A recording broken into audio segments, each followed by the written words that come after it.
Hi, this is Cayman with S&B, and today we're going to be installing our 60-gallon fuel tank on this 2024 Super Duty. This fits all 2017 and up crew cab short bed trucks. We're doing it on a 24 today because there was a couple things changed on the 2023s that we wanted to do a new install video for. If you already received your tank, just take out this card, take out your phone, go to camera, and just hover over the QR code and it'll take you to our most up-to-date installation instructions. So you don't have to listen to the video, you can just follow step by step, make sure you don't miss anything. But we're gonna get started today. We have the vehicle on a 4-post lift. You don't need to install it on a lift. If you're installing it on the ground, one thing that makes it a little bit easier in getting the fuel tank in and out is removing this plate. It's like the side protection plate. Just removes it with these 3 bolts. Makes it easier to slide the S&B 60-gallon tank in during install. So to start, the first step is going to be removing the factory skid plate. We're going to be removing these with 13mm bolts. Some trucks don't have a factory skid plate, and if yours don't, you can skip this step.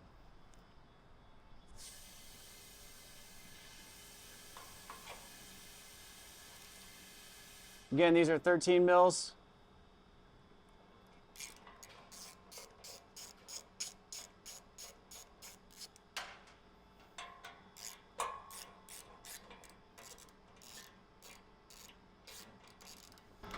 Now I have a buddy holding the front of the skid plate. If you're doing it on the ground, you could just let the skid plate hit your chest. It's not too heavy, or you can put a jack under it.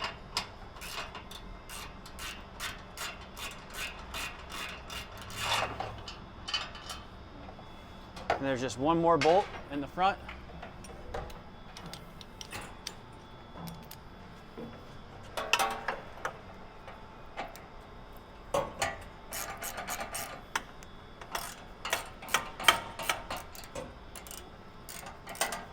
Okay, so now we're going to be using a 5/16 socket to get on top of the vent and the fill lines. So these were obviously installed before the bed was put on. So we'll want to get on top, 5/16, get these loose. And I'm going to get the filler loose as well. And a little trick I like to do is I'll get these hoses. I'll try to pry them off with the screwdriver, get them a little loose, but I'm not going to scratch up my knuckles a ton trying to get them off. I'm going to use the weight of the tank when I'm actually dropping the tank to pull them off. So I'm going to, before we let the tank hang by these hoses, I'm going to make sure the electrical connector and all the other center unit hoses are disconnected. Then we'll pull it off from the other side.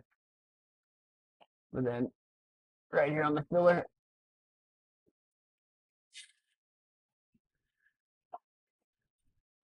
So now we're going to remove the 2 fuel lines. This yellow fuel line, really straightforward. Just pull it out, depress the button with your thumb, then push in and push out.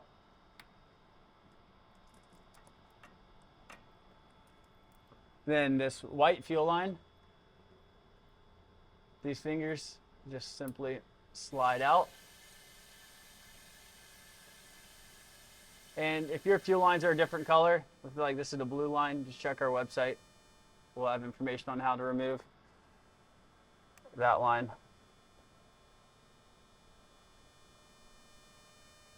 Make sure it's all the way disconnected.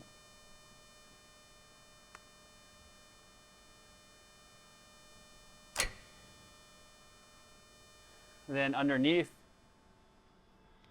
we can depress this electrical connector, slide it off. And then since we're up here in front, we'll also remove this bolt for the water separator. I believe in 2020 they switched it from a Torx to this bolt, but we'll get this removed. And now with this 8mm, we'll remove this bolt. This just makes it easier. Once you have the tank down, you don't have to tilt the tank up to get access to this bolt. All right, now we're going to remove the electrical connector for the fuel send unit.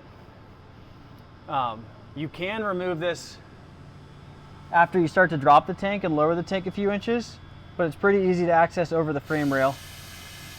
I'm gonna find the button to depress and pull off. You can see, hopefully you can see this button where my thumb is touching. That just gets depressed and pulled off. So now everything is disconnected on the tank. We're ready to remove the fuel tank straps and get the tank dropped. We'll put a jack underneath the tank. Again, if you're doing it on the ground, you can use a floor jack or put something else or some tie downs underneath the tank. But we'll get this, and we're gonna be careful not to put it right underneath the send unit. We don't wanna break the send unit off when we're putting in a new tank.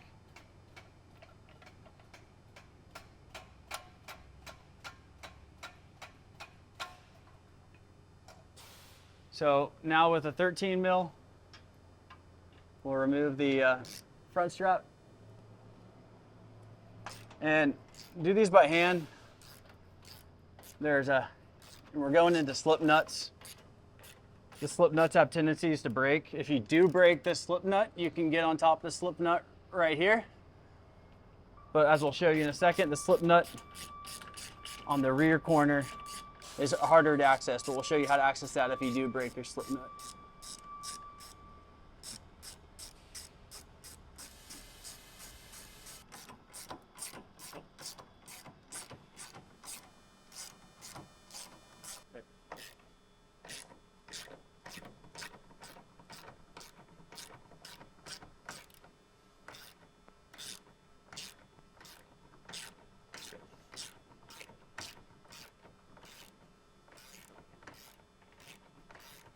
Now this is the one bolt you want to be careful on. Make sure you do not use power tools. The slip nut in here, there's no place to access it. So if you snap it, what you'll want to do, what we found to do, if you snap the slip nut, you want to be careful, is you'll want to pull the strap completely out of the way of the tank, go through dropping the tank. Then after you have the tank out, there's room to access that slip nut so you can get something on top of the slip nut and get it removed. Other than that, if you did, you'd have to get a air hammer, get some pressure so you can pull down on the slip nut. But be careful so you don't have to do this.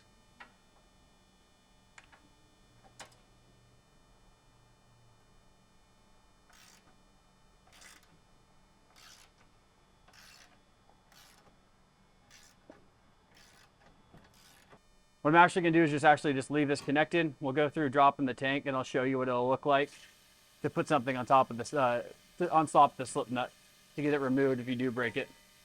And now, like I showed you earlier, we actually didn't remove those fill and the vent hoses, but now is gonna be the time to remove them. You can use the tank to assist you if you're comfortable with what you have underneath the tank to support it.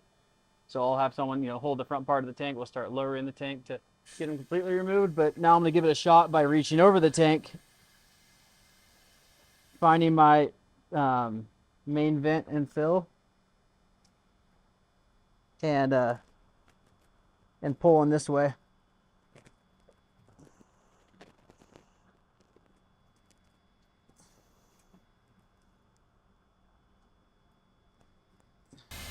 On these 2023 and 2024s, you have this fuel line that injects into the DPF.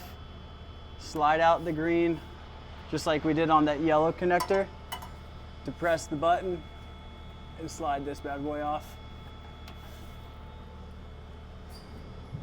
And I'm working these fuel lines off now. The vent and the fill. They kind of just like to get baked on. Even though this is a brand new truck with less than 100 miles, these lines just almost feel like they're part of the metal line. So I got these freed up and I'll start working them off here and on the other side as well.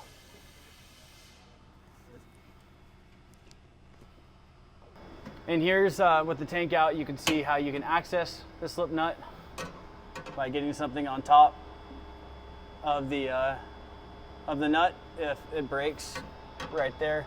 These are aluminum, so they do break, they can break. And so once you have it removed, you can have it replaced rather than having to cut it or use a air hammer. So now we're ready to transfer everything over that's on the OEM tank onto the S&B tank. So that includes both the fuel lines the SIN unit, the water separator. We have a new bracket right there on the S&B tank. So this is a 10 mil for this water separator guard. Sorry, the fuel SIN unit guard. Remember the orientation that it went on? Put it just like that.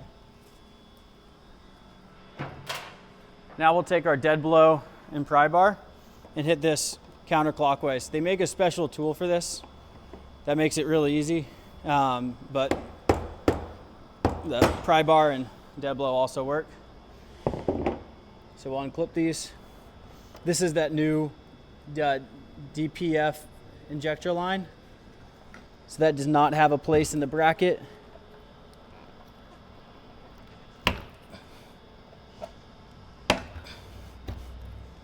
Then we'll wiggle this out as well.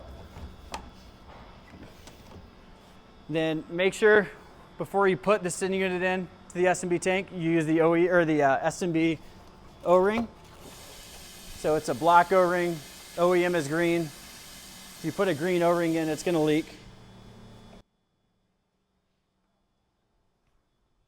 Now that's ready.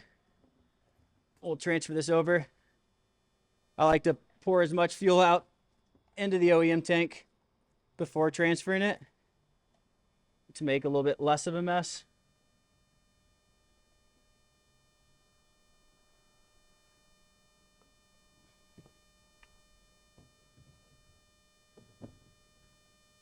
And there's only one way to put in the SIN unit.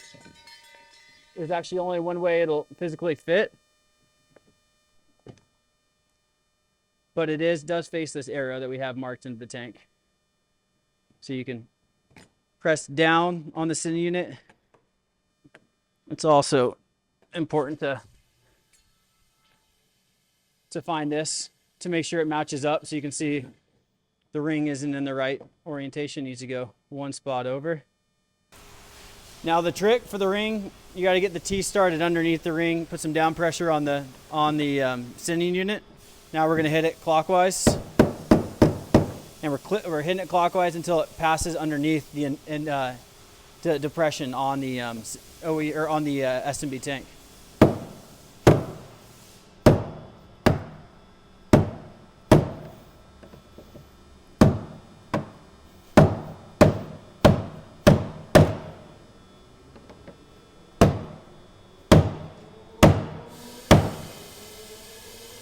We'll move around.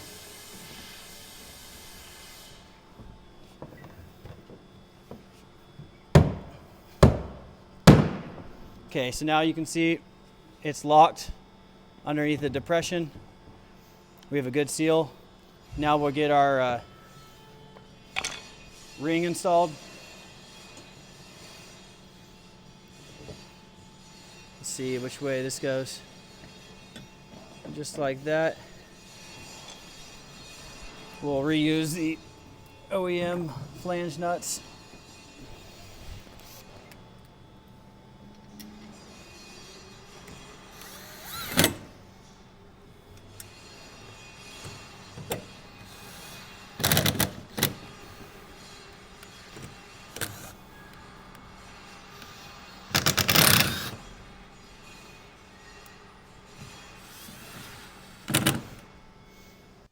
Now when we got this the filler loosened up, move it over.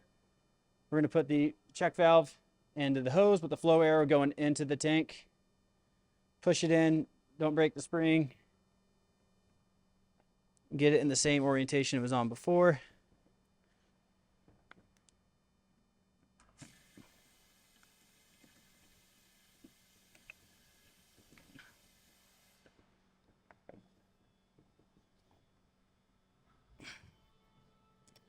The vent as well. Now that we have the tank ready to go, we're going to start getting the tank ready to be mounted into the S&B tank, ready to get mounted into the truck. First is we're going to put over our big U-bolt. This is going to slide underneath these fuel lines. Then the smaller U-bolt We're going to put this on the same time as this bracket.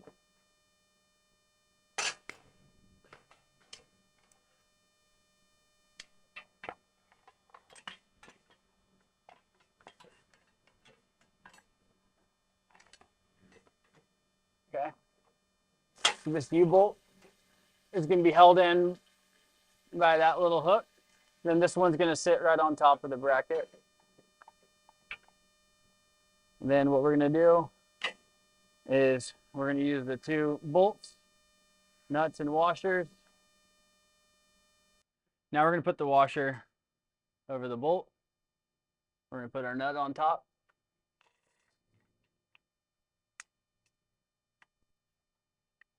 Get it started by hand. And we'll use the 9/16 to hold the top.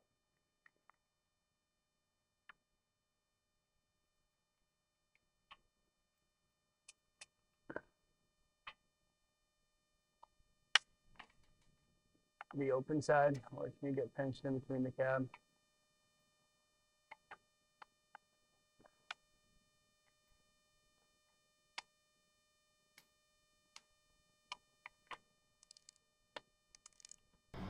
Now we'll snap in these fuel lines. We'll be ready for the tank to go in. Now we'll get the S&B tank on the jack. And when we jack this into place, I'm gonna be on the back, and I'm gonna be holding this up and over the frame rail so it doesn't get pinched in between the frame rail.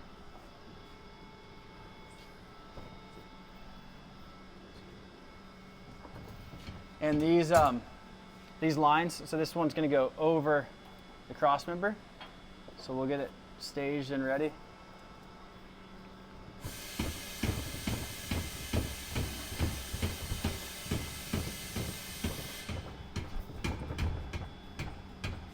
And to get up and over this, the drive line,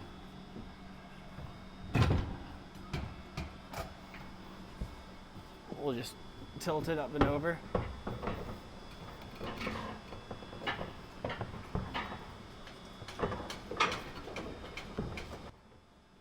These are the fuel lines I was talking about.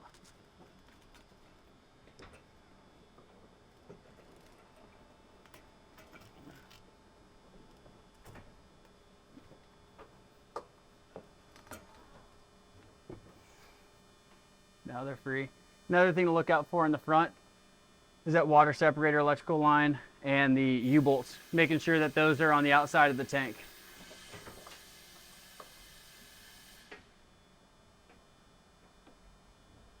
You good?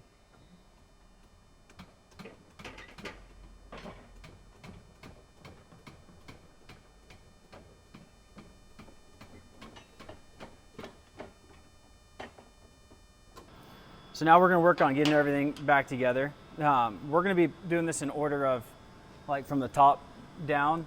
So the filler and the vent. It's important to do this first to make sure you don't have it pinched in between the frame, because you'd hate to have to drop the tank again after you put the straps in if the filler and the vent are pinched. So we're going to get these pushed on.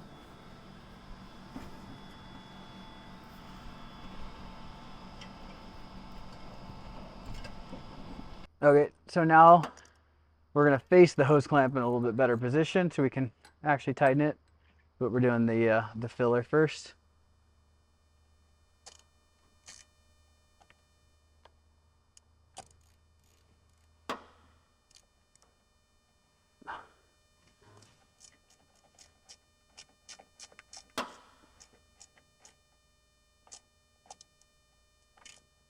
Okay, once we have that tight, we'll push on the vent.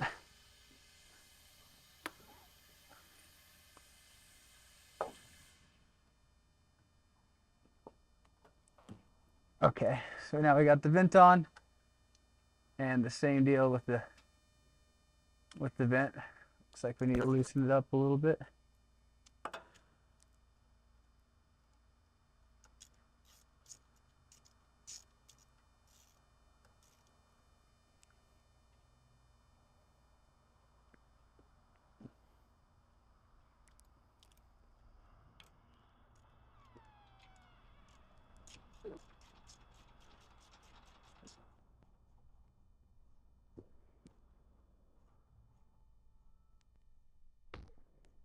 Now the vent's tight.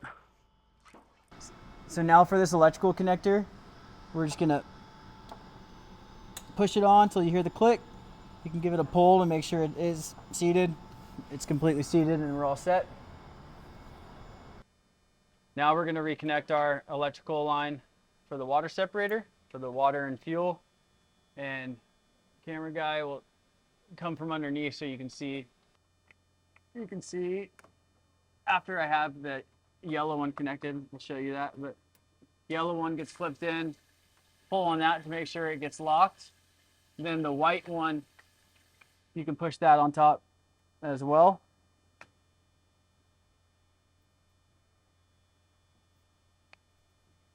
And slide the locking.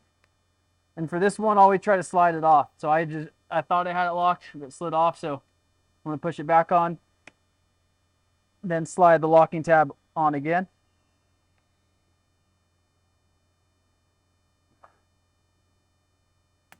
Okay, I heard the click. Get it locked. And for that white tab, if you pull, you won't be able to see it, but if you pull, if the tab is pulled all the way out, it's almost in like a locked position, so it needs to kind of have one click in, then you can push it on easier. So we have both the feed and the return lines connected. We have the electrical line connected. Now I'm gonna look for that little screw for the water separator and get that connected with an 8mm. Now with this 8mm, we're gonna get the water separator bracket connected. Again, on, I think it's the 17 to 19s. This is a Torx rather than an 8mm.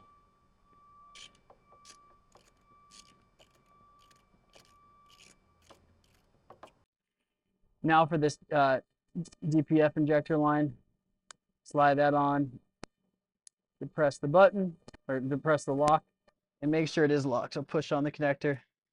It's all set. So again, we have both the fuel lines in the front connected, DPF line connected. This is only on the 23 and up models. And now we're ready to do the front skid plate support and then work our way back with the middle strap and the rear strap. So now we'll get this bolt started. We're just gonna get threads started on the driveline side. We're gonna switch over to the frame side. This one's just a little bit trickier because you're a little bit more blind on finding that slip nut.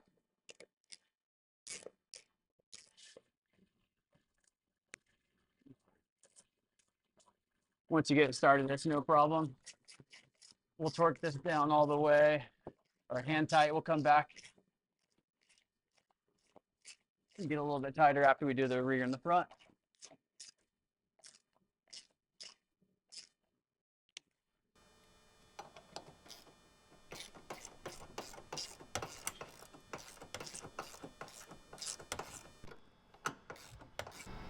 Now this longer bolt is going to go on the rear passenger side.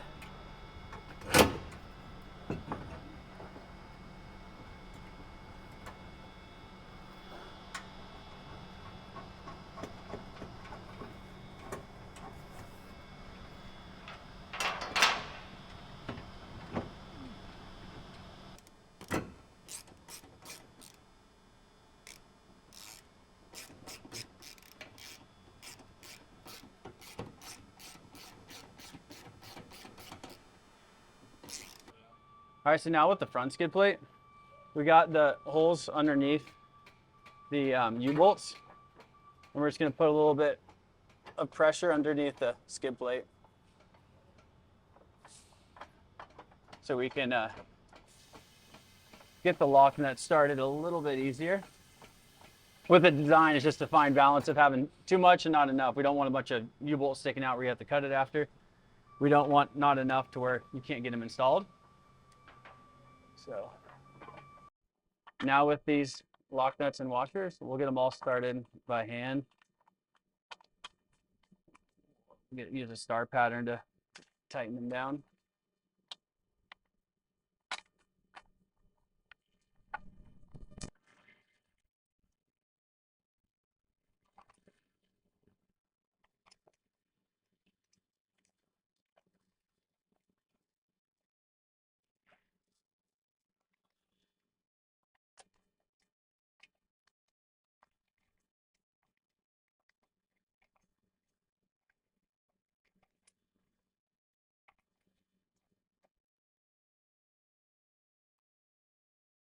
And now with the 19 mil, get these tightened up.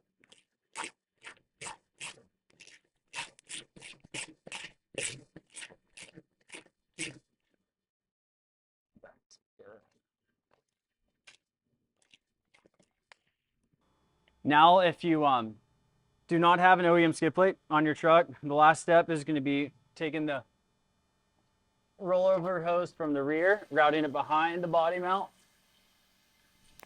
behind this this bed mount, and connecting it to the filler.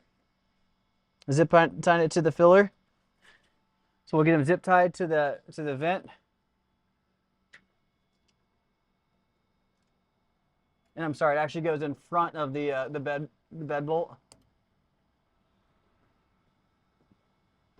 Now for this rollover hose, we'll zip tie it along with the one in the rear to the vent.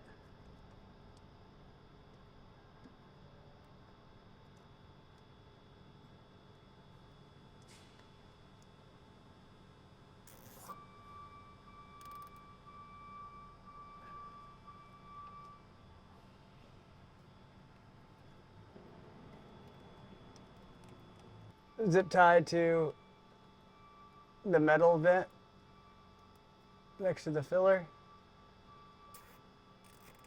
We'll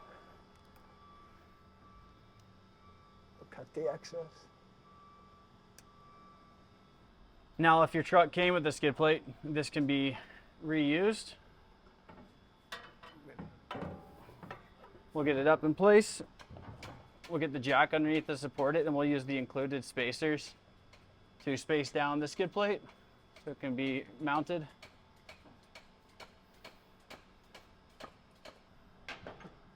Okay, so now for these spacers, spacer just goes in between. Looks like it. Yeah, it just goes in between, lines up with the slip nut. We use these partially threaded stainless steel bolts.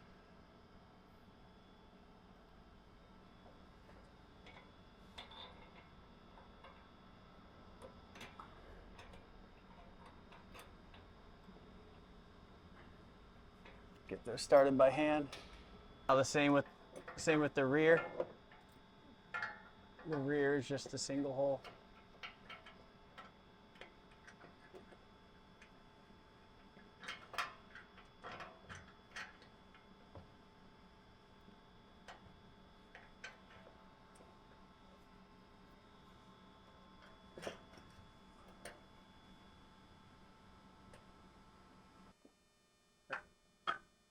Well, now this one's also a single hole.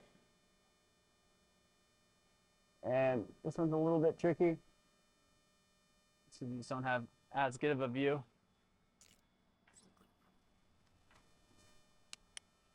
So you'll need the extension, need the bolt.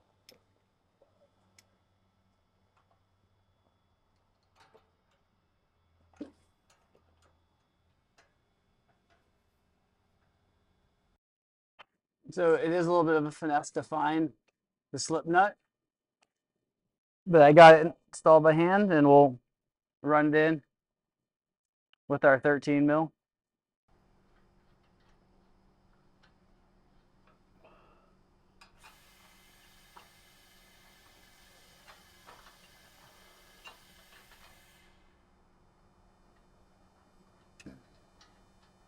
These are tightened as well, so we'll get those run in.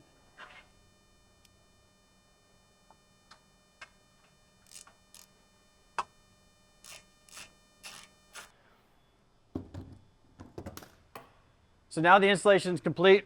Make sure you go back and torque all your fuel tank strap bolts and just go through and check to make sure all your lines are free and not pinched. Make sure everything's tight. Make sure clearance is good between the drive line, transfer case, and all the way around. Please let us know if you have any questions. 909-675-1313. Thanks for watching.